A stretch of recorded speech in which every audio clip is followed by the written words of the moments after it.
Ice cream with গোলাপ জামুন, এটা আমার কাছে মিষ্টির মধ্যে সবচেয়ে সেরা কম্বো। আজকে তোমাদেরকে শেয়ার করে দেখাবো উইমেন্স ডেতে কী কী খেয়েছি।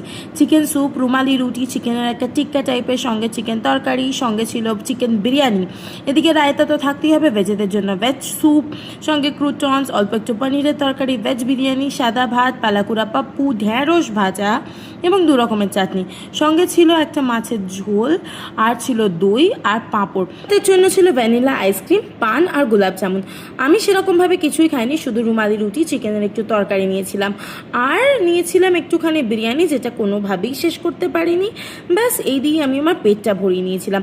এটা হলো আমার ফার্স্ট স্লট। সত্যিকারের খাবারগুলো রিভিউ দিতে গেলে খাবারগুলো কিন্তু বেশ ঝাল ছিল। যেটা আমার সব থেকে ভালো লেগেছিলো সেটা হলো এই গোলাপ জামুন আর এই ভেজ ক্রুটনটা। লাস্টে একটা উইয়ার্ড কম্বো ট্রাই করলাম বটে, বাট খেতে ভালোই লাগছিল, ঠান্ডা দইয়ের সঙ্গে মশলা পাঁপড়। এই হলো আজকে পিকচার আর আমার টিমস।